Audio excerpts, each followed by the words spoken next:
No, this thing takes forever to adjust lighting. Oh. No, autofocus is fine, it's the lighting.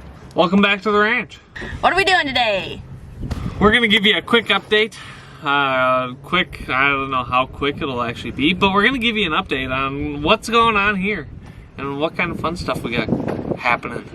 And this is really zoomed in on me. That is the vibe. Oh yeah. Of today's lots of zooming in. Awkwardly. We're gonna take you guys around. We're gonna update you on where we've been, what we've been doing. Where do we start? I don't know. We haven't done an update, like an all update, like a total update on the property since 1 year. Okay. And we are 3.5 years in. All right. So we start at the beginning, right? We start at the front. This used to be a garden. This is no longer a garden. Hasn't been a garden for probably 2 years. Yeah. We realized we're not gardeners. We much prefer animals and caring for animals and getting the benefits of the animals over the time-consuming nature of a garden. Which is funny when you word it that way, because the animals are way more time-consuming. Yeah, but I don't know. They're just easier, in my opinion, provide more benefit just in general, nutrition wise and all that good stuff. We've got large mounds of dirt because we were in desperate need of dirt for a project back by the house that we can show you in just a bit, and we found somebody that was bringing us free dirt, so we had them just dump extra dirt up here because we knew we would need more than what they dropped back by the house. And in the midst of that project, they also ran over our water lines, and it ended up costing us money anyways. But because I neglected to tell them where they were. Yes. And their big trucks drove over them, and yeah. Just boom. 2 water lines. Pasture. This used to be totally open when we first moved in. We closed this in with different fencing. There used to be a black fence that ran basically all the way along Tim and Tammy's yard. We took that down because it was in the way. It was old, it was not great. It also makes it so much easier for rotational grazing, which is what we do with our cows and pretty soon, hopefully all of the animals. We're redoing all the fencing across the property to be consistent. Yeah, we already filmed basically doing some of this stuff. I don't know when that'll go up. But also, utility poles. They used to be right here until a week ago.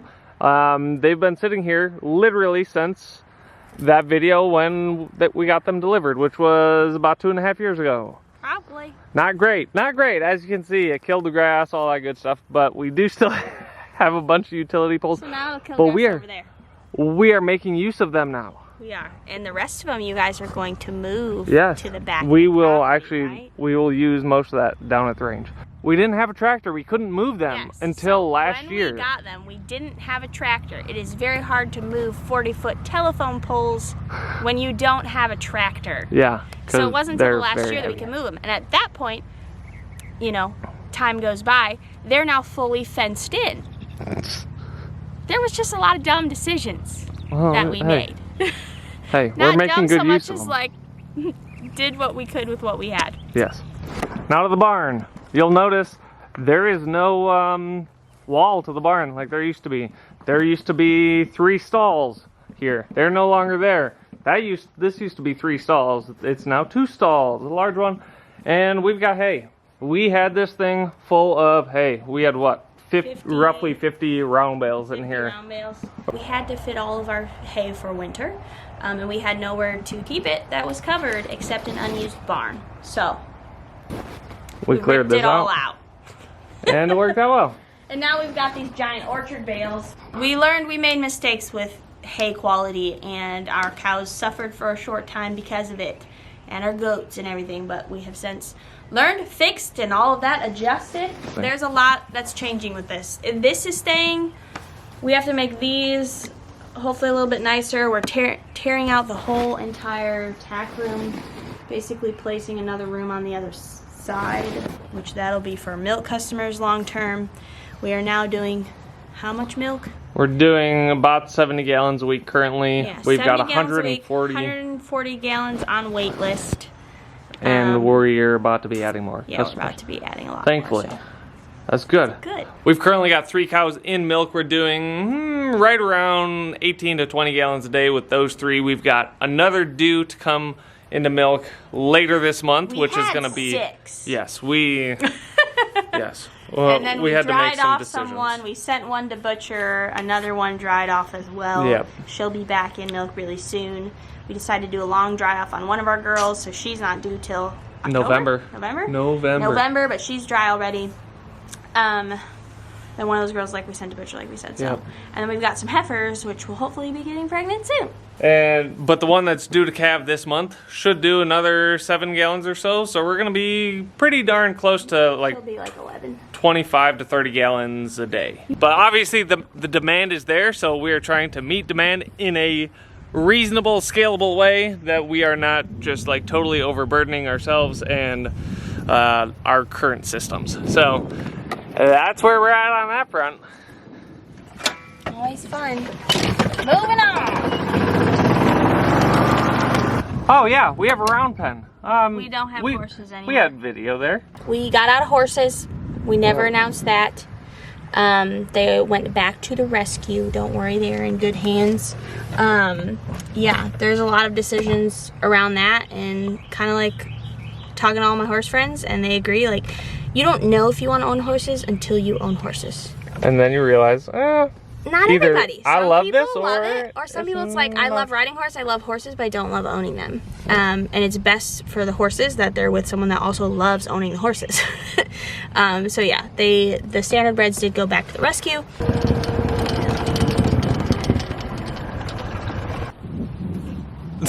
You don't even be that close. Is that how close you've been the whole time? That's how close you were so much. No, I wasn't.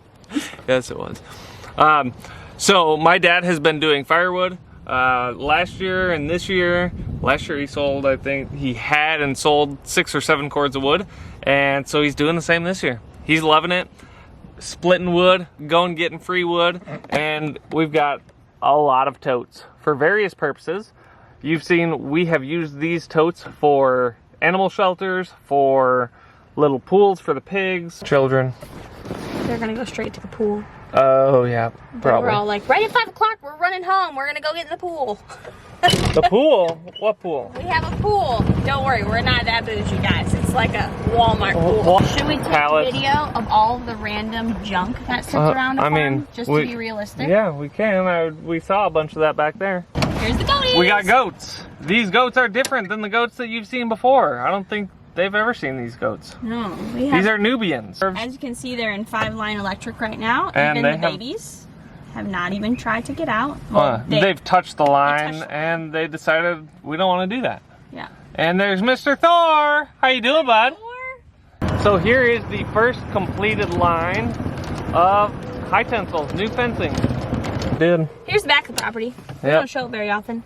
This like overgrown area is our property too, but we purposefully leave it for the deer and the yeah, there are so many deer that come back here. We have woods for them too, but they love to be in that area, so we've just always left it for them because it does get kind of marshy and wet sometimes. Yeah, yeah, that's quite a rut.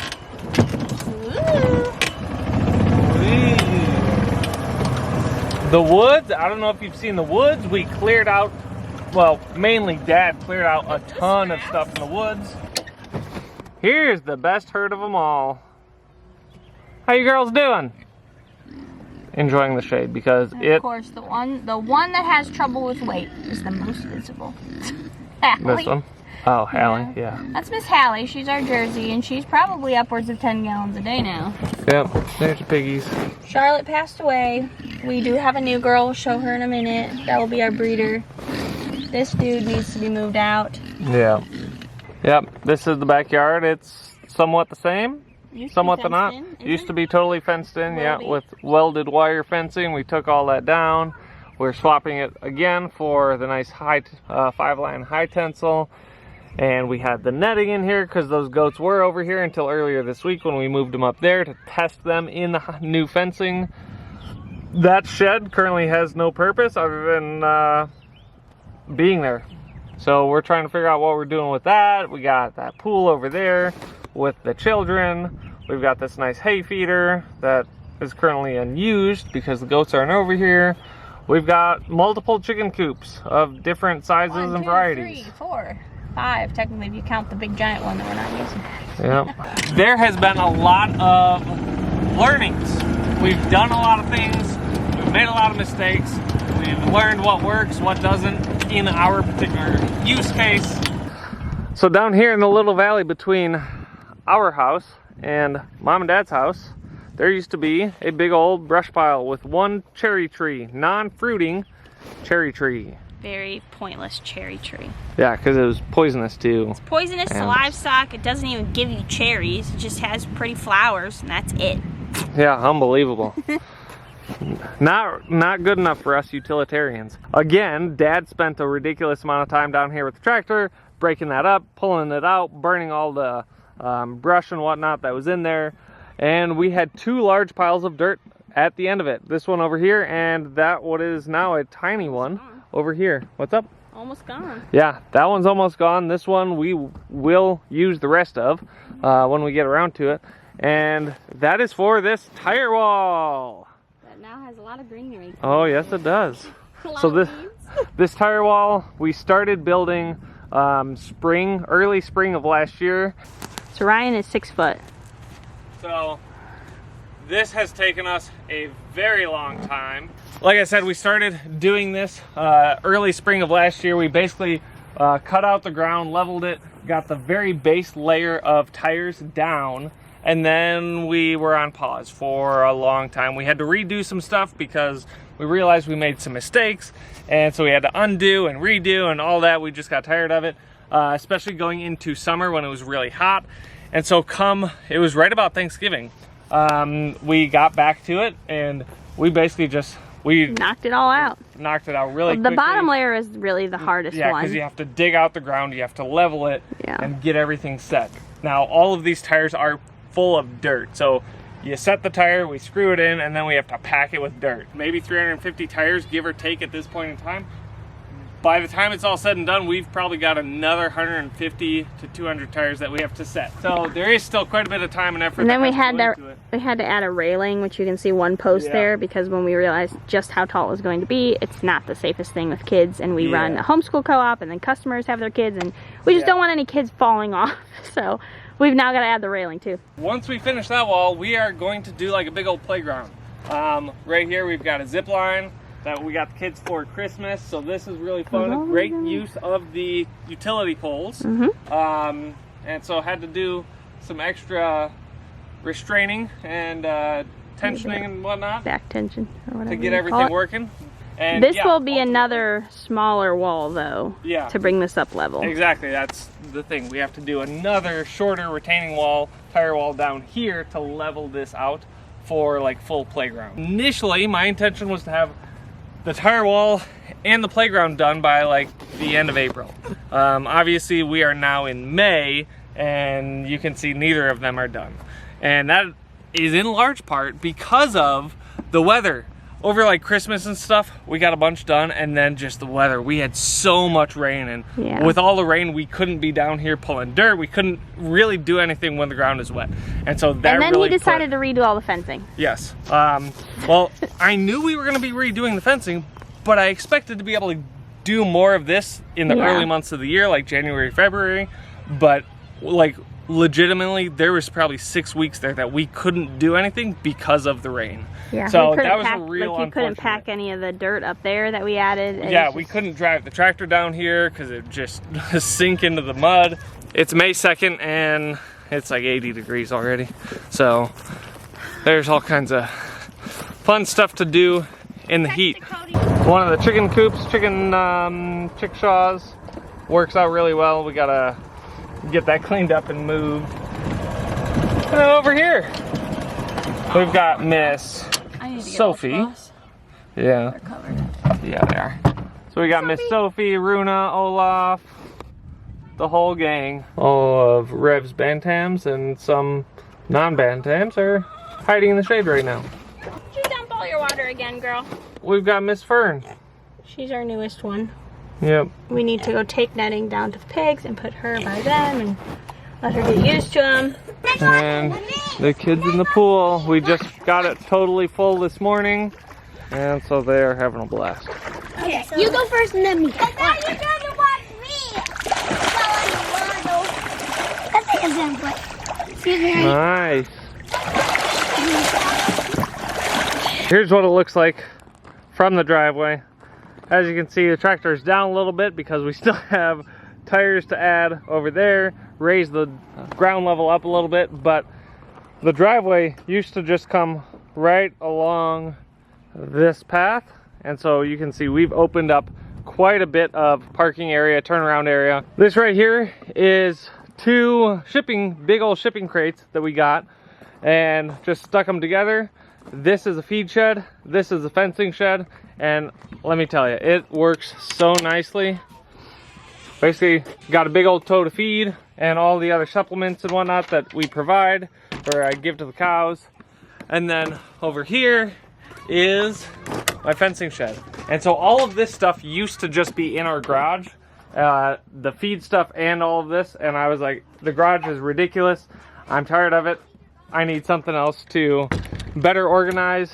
This is a trailer that I got for my milking machine. So now I can go to the cows, wherever the cows are at on the property. I can go take the milking machine to them, get them milked in the pasture, and then come back to the house with the milk, get everything cleaned up, milk in the fridge, all that good stuff. And that is a huge time saver. You saw us all the way at the back of the property.